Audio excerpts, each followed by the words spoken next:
Who are we picking to win the title? I gotta stick with the Celtics. I'm gonna stick with the Celtics still, just because I think it's gonna go to a game 7. This is gonna be one of those series where I think both teams will win first 3 games. Like, everybody's gonna win at home. Like, Dubs gonna win their first 2. Celtics gonna win their next 2. Dubs gonna go home, get 1. Celtics gonna get 1, and it's gonna go back to San Francisco. And that's where we're gonna see, the greatness of Jason Tatum and Jaylen Brown. Those boys are bound for, a crazy duo, analysis. Are they the greatest duo or one of those? Yeah, I think they're one of those up and coming that are going to be a problem. But again, I think it's going to get to that game 7. And, game 7, that's when sometimes having great players also do matter, individuals, because it gets to that ISO moments. There's a lot of ISO ball that goes on. And I think that's where, the MJ, the Kobe, the KD, the Bron got to come out of somebody. I think Golden State, they're built, to shoot a lot of the, their possession, let's get a shot. Let's get a, it's not penetrating and stuff like that. And then, these game 7s, teams might give the threes up. But, because if you're not hot, you can't just keep chucking them up, but then you got to get to the rim. I don't think they're great getting to the rim as the Celtics are. They have better size. They're built to score that way, but they can also shoot the 3 ball very, very well as well. So, yeah, I'm still sticking with the Celtics. I think it's going to go down to the game 7. Both teams have played tremendously well at home and away. So even if they miss one at home, they're going to go get it on the road. It's going to game 7, and I'm picking the Celtics. Jason Tatum, Finals MVP. Yeah, I think the Celtics are going to look a little better than they did against the Heat. Not that the Warriors aren't a great defensive team, but they're not the Warriors of the 73-win Warrior defensive team. They're not quite that good. I'm picking the Warriors in 7. I think the Warriors are just as hungry. Going to 7 as well? I'm going to go Warriors in 7. All right, let me talk this out. So I got the Celtics winning one of the first 2 games on the road, and I think the Warriors come back and take a couple games on the road. I think the Warriors take game 5 at home, and I'm going to give Boston a game 6 win. Maybe get a little Tim Donaghy action in there. Make sure that goes a game 7. And I think, I'm going to go Warriors in 7. And I do think they take it. I think that while the Celtics are super hungry, this group has made a couple of runs right at this point, and their season, they're ready to go. I think the Warriors are equally hungry. I think Steph Curry's got a very respectful axe to grind with, hey, I never got a Finals MVP. Absurd, by the way. He deserved it the first time. And absolutely, he deserved it. Otherwise, they had to give it to LeBron like Jerry West in the 69 Finals. You know that one, by the way? They named the award after Bill Russell, and the first year they have it, he's player coach in his last title, and they give it to Jerry West. Jerry West, yep. So, but Curry was the MVP. I hate when people use accolades against him like that. It's like, no, he was the MVP.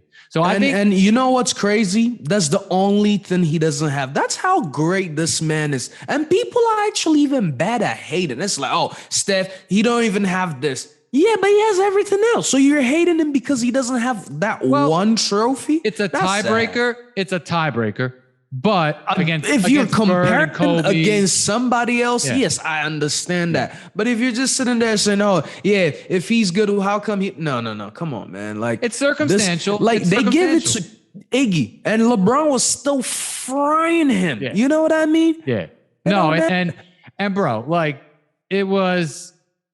I believe what I heard, he actually won the award. Then they did a recount, and they gave it to Iggy. So again, it's the opinions of a few people, and you're going to talk about that in terms of a legacy. First unanimous MVP back to back. I don't want to hear it. Yeah, exactly. No, I'm with you. So, but I think all things considered, he's going to use that as positive motivation. He seems like the kind of guy who's going to use that the right way. I think Draymond, Klay, pool party over there, your boy. All these guys, Wiggins, a lot of redemption for a lot of those guys in the different senses. But the way they played against the Mavericks, what I saw against the Mavericks, I was really impressed. And again, styles make fights. The Mavericks looked like amateurs in round 3, but they look great in round 2. The Celtics look better in round 2 than round 3. It depends who you're facing in the matchups and the coaching. And again, I have great and then your respect for superstars responding at the right time. Yeah, and I do think that the Warriors are gonna take it. I think that it's gonna be a team effort. I think Steph's gonna put up, let's just go 28, 6-6. He's gonna win his Finals MVP. Leslie's gonna have to put him over KD and be really sad. No, I wouldn't be sad. I do respect Steph. I've actually watched him since Davidson, and this guy's amazing. You know, I remember there was a post. I think this was in 2011. There was ESPN put these elite point guards. It had Jeff Teague, it had Kyle Lowry, it had many others. It didn't have Steph Curry. And guess what? None of these guys will even come close to him. Maybe Kyrie Irving, but none of them. It had Derrick Rose, which at that time dearly deserved to be on it. He was actually the MVP that year. Derrick Rose, John Wall, Jeff Teague, Damian Lillard, many others.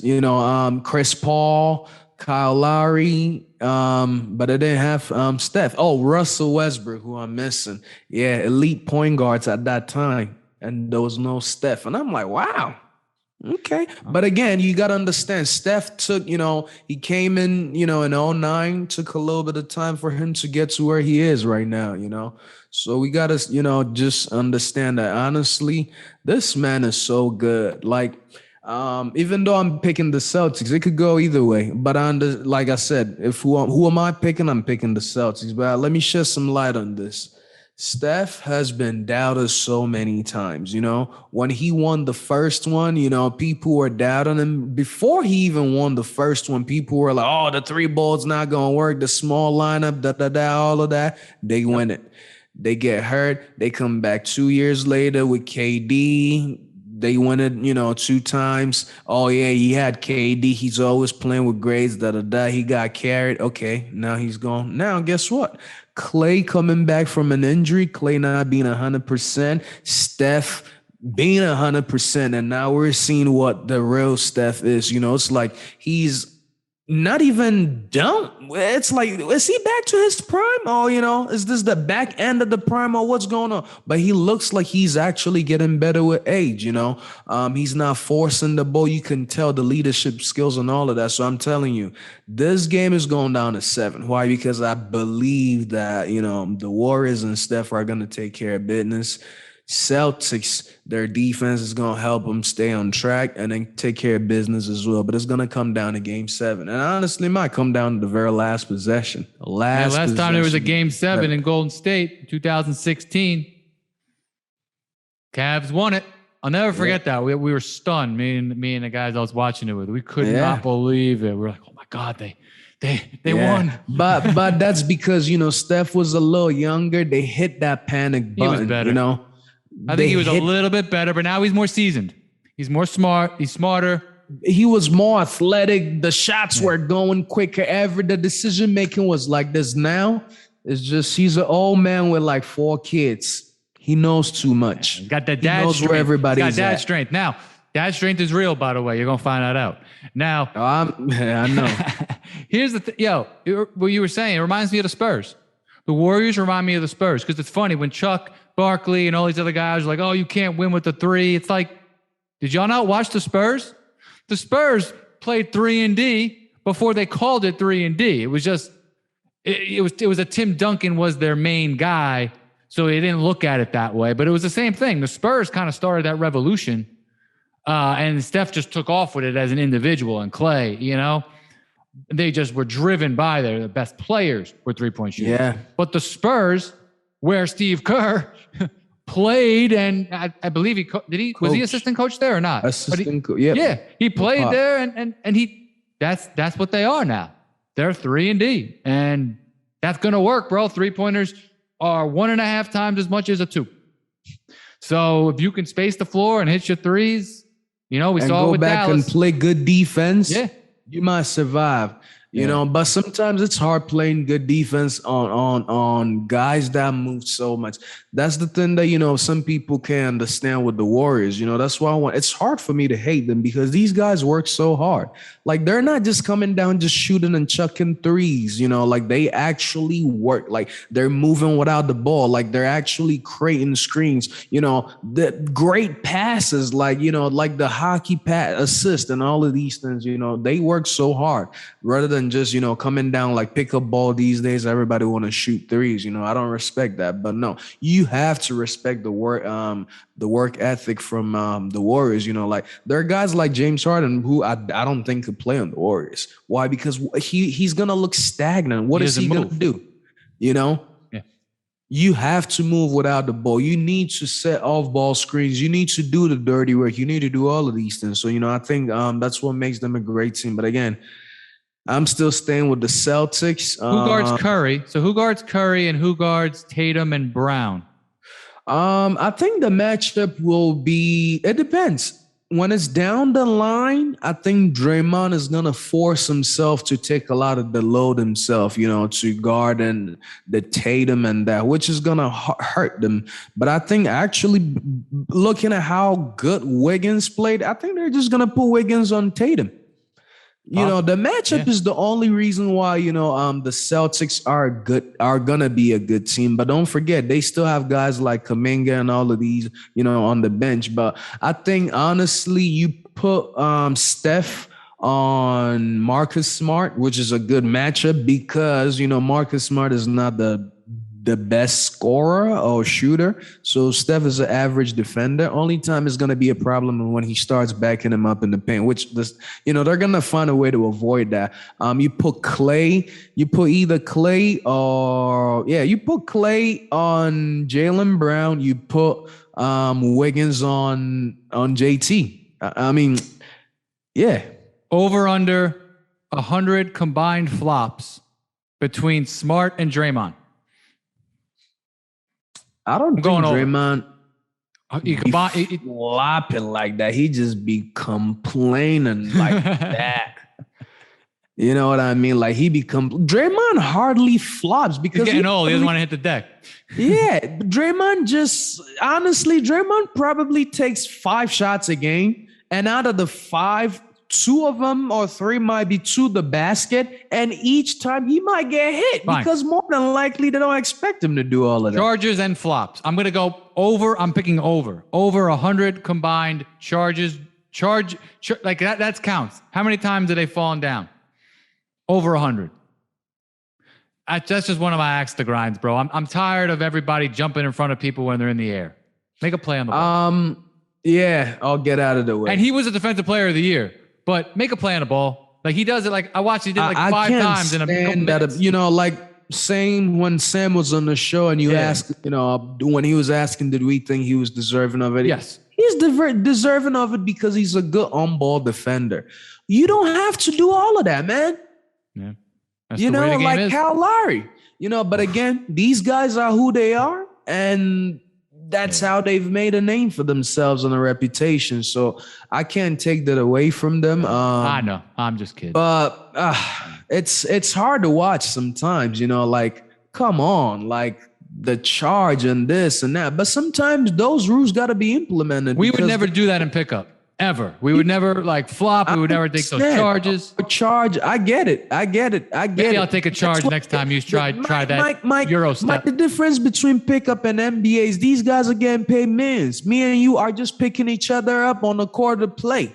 Huge difference. So we're not going to sit there and watch none of that bullshit happen. These guys are getting paid to do that. Sometimes you might just let it happen. It's supposed to be entertainment. You and I, we out there, we trying to, we acting like we need that 10-day contract, so that ain't going to happen over That's there, how we're wired. Mamba mentality. Yeah. I mean, that's how I think that, I'm about to get my 10-day contract, but, letting the world know that I'm the best defender out here. But NBA, they getting paid for it. So, I get it. The rules are different.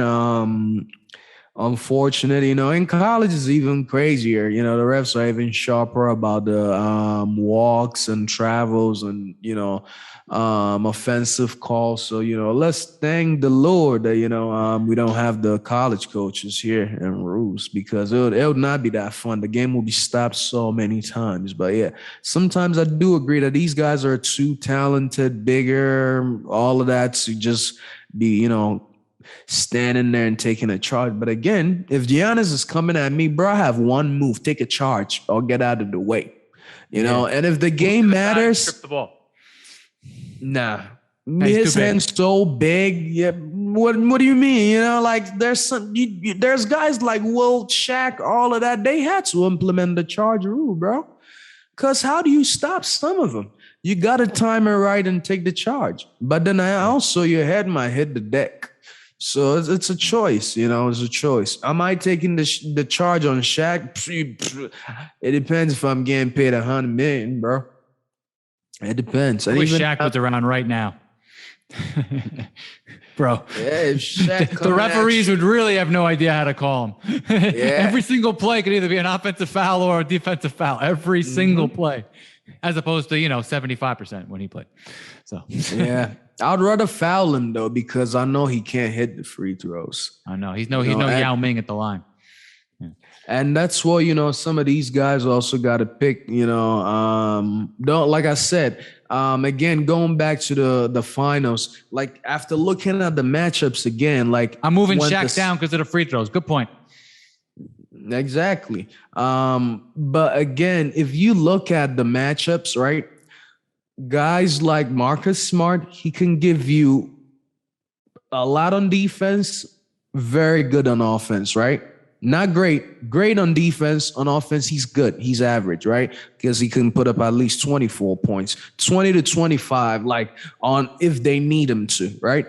Jaylen Brown, I don't even got to tell you. Jason Tatum, I don't even got to tell you, right? They could do it all. Now you go to Al Horford.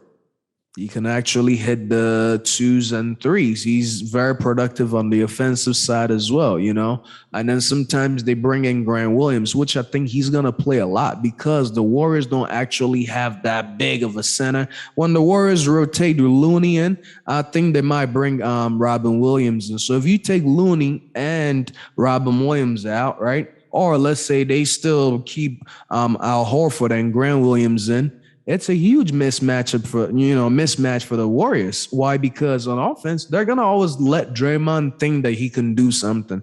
Why? Because let's just keep the ball out of Poole, Klay, Steph, hands.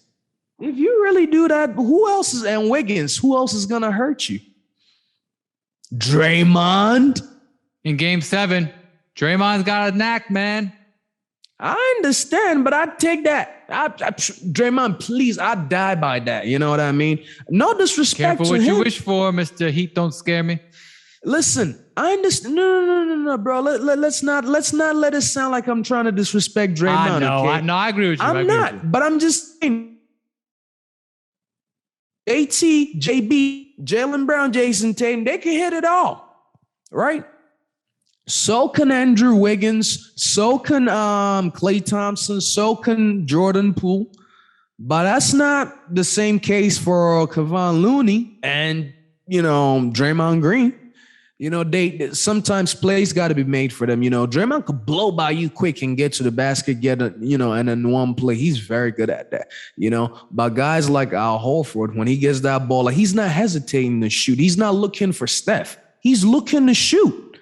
Grant Williams isn't looking for, Steph or Klay or JB or JT. He's looking to shoot.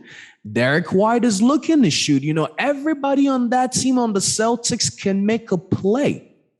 Not everybody on the Warriors can offensively make that kind of play. Yes, Draymond is a facilitator. He can get everybody else involved. not himself per se, you know. So Right. this is my point. This is the, you know, it just gives them just a little bit of, you know, an edge. But again, the Warriors are also such a, you know, a good, you know, shooting team as well, that everybody, most of them could hit it, you know, coming off the bench as well too. But again, the Celtics might be the better 3-point shooting team. Why? Because most of them can shoot the ball. And they got more scorers, I think. More scorers, Yeah. more shooters. Robert Williams, hope he's healthy. Players. Yeah. Warriors in 7 for me. And you got Celtics in 7, right? Celtics in 7. JT. MVP. All right. Curry MVP. Curry MVP. Much to my daughter's chagrin.